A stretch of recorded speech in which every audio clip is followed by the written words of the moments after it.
Educatina, el sitio de educación número 1 de Latinoamérica. Bienvenidos a este video donde vamos a profundizar en la idea que nos presenta el antropólogo escandinavo Fredrik Barth sobre los grupos étnicos y sus fronteras. Este es un trabajo de 1969 donde este antropólogo escandinavo nos propone repensar las definiciones de grupos étnicos y sobre cómo se mantienen los límites y fronteras. Al respecto, él nos dice que los grupos étnicos, él no los va a definir por una suma de biología, cultura, vestimenta, etc. Sino que va a haber un rasgo doble que va a ser la adscripción y la autoadscripción. ¿Qué nos referimos con esto? Nos quiere decir que los grupos étnicos operan como categorías, ¿sí? Categorías, por aquí, de adscripción y autoadscripción. Autoadscripción en tanto identidad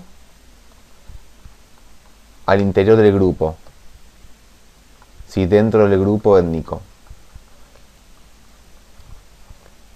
Esto es una cuestión vinculada al interior, ¿no? Como estás viendo aquí. O sea, como el grupo étnico se identifica y se posiciona frente al mundo. Mientras que la adscripción ya se refiere a un juego externo, ¿sí? O sea, otros grupos que identifican a otros grupos. Bueno, aquí como X, ¿no? Como si fuera un grupo determinado. Entonces, cuando hablamos de grupos étnicos, vamos a tener esta doble categorización en juego, ¿sí? No solo cómo el grupo y los integrantes mismos se ven a sí mismos, sino sobre todo las imágenes que tienen los demás grupos sobre ese grupo étnico determinado. En este sentido, Barth nos dice algo con respecto a los límites. Si estamos hablando de una interacción de dentro hacia afuera y viceversa, él nos propone la siguiente idea, que quiere decir básicamente, a mayor interacción entre grupos étnicos, va a ser mayor la construcción de límites étnicos, ¿sí? Ya no es que mientras más de límites étnicos, como les decía, ya no es que mientras más aislado esté un grupo mejor se mantienen sus límites, no, al contrario, mientras más interacción hay, mayor es la construcción de estos límites entre grupos. ¿Por qué? Porque está operando este doble juego, ¿sí? De adscripción y autoadscripción. Y esto, en suma, nos está diciendo otra idea.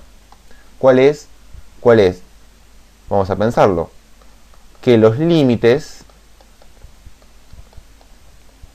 no son estáticos,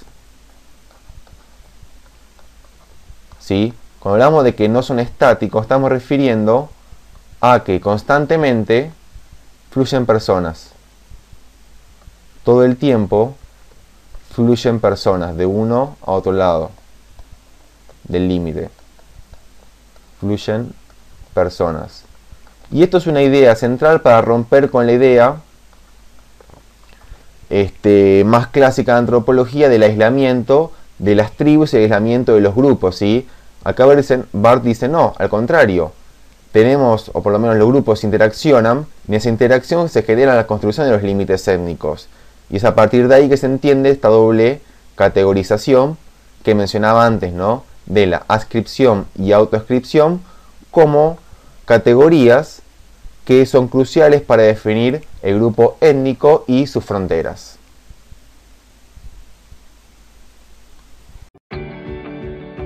Para ver la continuación de este tema, Educatina te recomienda que veas el siguiente video.